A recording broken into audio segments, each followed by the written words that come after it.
ന്യായാധിപന്മാരുടെ പുസ്തകം 13-ാം അധ്യായം 1 മുതലുള്ള വാക്യങ്ങൾ. ഇസ്രായേൽ ജനം വീണ്ടും കർത്താവിന് മുമ്പിൽ തിന്മ ചെയ്തു. അവിടുന്ന് അവരെ 40 വർഷത്തേക്ക് ഫിലിസ്ത്യരുടെ കൈകളിൽ ഏൽപ്പിച്ചു. സോറായിൽ ദാൻ ഗോത്രക്കാരനായ മനോവ എന്നൊരാളുണ്ടായിരുന്നു. അവൻ്റെ ഭാര്യ വന്ധ്യയായിരുന്നു. അവർക്ക് മക്കളില്ലായിരുന്നു. കർത്താവിൻ്റെ ദൂതൻ അവൾക്ക് പ്രത്യക്ഷപ്പെട്ടു പറഞ്ഞു, നീ വന്ധ്യയാണ്, നിനക്ക് മക്കളില്ല, നീ ഗർഭം ധരിച്ച് ഒരു പുത്രനെ പ്രസവിക്കും. അതുകൊണ്ട് നീ സൂക്ഷിക്കണം. വീഞ്ഞോ വീര്യമുള്ള പാനീയങ്ങളോ കുടിക്കരുത്, അശുദ്ധമായതൊന്നും ഭക്ഷിക്കുകയും അരുത്. നീ ഗർഭം ധരിച്ച് ഒരു പുത്രനെ പ്രസവിക്കും. അവൻ്റെ തലയിൽ ക്ഷൗരക്കത്തി തൊടരുത്. അവൻ ജനനം മുതൽ ദൈവത്തിന് നാസീർ വ്രതക്കാരനായിരിക്കും. അവൻ ഫിലിസ്ത്യരുടെ കൈകളിൽ നിന്ന് ഇസ്രായേലിനെ വിടുവിക്കാൻ ആരംഭിക്കും. അവൾ ഭർത്താവിനോട് പറഞ്ഞു, ഒരു ദൈവപുരുഷൻ എൻ്റെ അടുത്ത് വന്നു. അവൻ്റെ മുഖം ദൈവദൂതൻ്റേതുപോലെ പേടിപ്പെടുത്തുന്നതാണ്. എവിടെ നിന്ന് വരുന്നുവെന്ന് അവനോട് ഞാൻ ചോദിച്ചില്ല. അവൻ പേര് പറഞ്ഞുമില്ല. അവൻ എന്നോട് പറഞ്ഞു, നീ ഗർഭം ധരിച്ച് ഒരു പുത്രനെ പ്രസവിക്കും. വീഞ്ഞോ വീര്യമുള്ള പാനീയങ്ങളോ കുടിക്കരുത്, അശുദ്ധമായതൊന്നും ഭക്ഷിക്കുകയുമരുത്. ബാലൻ ആജീവനാന്തം ദൈവത്തിന് നാസീർ വ്രതക്കാരനായിരിക്കും.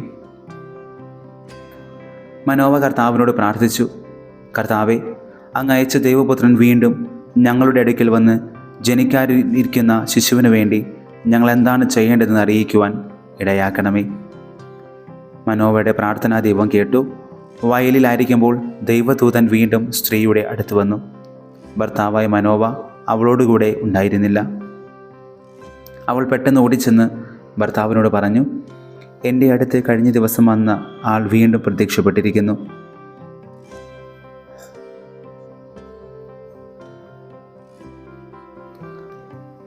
മനോവ എഴുന്നേറ്റ് ഭാര്യയുടെ പിന്നാലെ ചെന്ന് അവനോട് ചോദിച്ചു, ഇവളോട് സംസാരിച്ചവൻ നീയോ? അവൻ പറഞ്ഞു, ഞാൻ തന്നെ.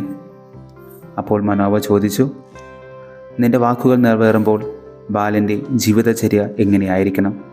അവൻ എന്താണ് ചെയ്യേണ്ടത്?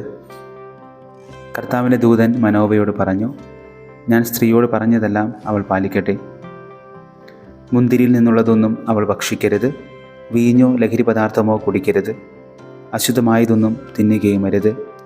ഞാൻ അവളോട് കൽപ്പിച്ചതൊക്കെ അവൾ പാലിക്കണം. മനോവ കർത്താവിൻ്റെ ദൂതനോട് പറഞ്ഞു, ഞാനൊരു ആട്ടിൻകുട്ടിയെ പാകം ചെയ്യുന്നതുവരെ നിൽക്കണമേ.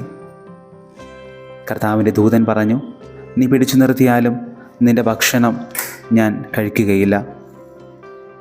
എന്നാൽ നീ പാകം ചെയ്യുന്നുവെങ്കിൽ അത് കർത്താവിന് ദഹനബലിയായി അർപ്പിക്കുക. കർത്താവിൻ്റെ ദൂതനാണ് അവനെന്ന് മനോവ അറിഞ്ഞിരുന്നില്ല. അവൻ കർത്താവിൻ്റെ ദൂതനോട്, നിന്റെ പേര് എന്ത്?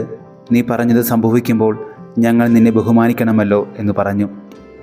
ദൂതൻ അവനോട് ചോദിച്ചു,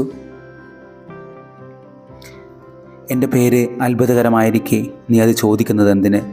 അപ്പോൾ മനോവ ആട്ടിൻകുട്ടിയെ കൊണ്ടുവന്ന് ദാന്യബലിയോടുകൂടെ അത്ഭുതം പ്രവർത്തിക്കുന്നവനായ കർത്താവിന് പാറപ്പുറത്ത് വെച്ച് അർപ്പിച്ചു.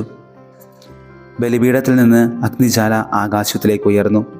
മനോവയും ഭാര്യയും നോക്കി നിൽക്കെ കർത്താവിൻ്റെ ദൂതൻ ബലിപീഠത്തിലെ അഗ്നിജ്വാലയിലൂടെ ഉയർന്നു പോയി. അവർ നിലത്ത് കമിഴ്ന്നു വീണു. അവൻ മനോവയ്ക്കും ഭാര്യയ്ക്കും പിന്നീട് പ്രത്യക്ഷപ്പെട്ടില്ല. അത് കർത്താവിൻ്റെ ദൂതനായിരുന്നുവെന്ന് മനോവയ്ക്ക് വ്യക്തമായി. മനോവ ഭാര്യയോട് പറഞ്ഞു, ദൈവത്തെ കണ്ടതുകൊണ്ട് നാം തീർച്ചയായും മരിക്കും. അവൾ പറഞ്ഞു, നമ്മെ കൊല്ലണമെന്ന് ഉദ്ദേശിച്ചിരുന്നുവെങ്കിൽ കർത്താവ് നമ്മുടെ കയ്യിൽ നിന്നും ദഹനബലിയും ധാന്യബലിയും സ്വീകരിക്കുകയോ ഇക്കാര്യങ്ങൾ കാണിച്ചു തരികയോ അറിയിക്കുകയോ ചെയ്യുമായിരുന്നില്ല. അവൾ ഒരു പുത്രനെ പ്രസവിച്ചു.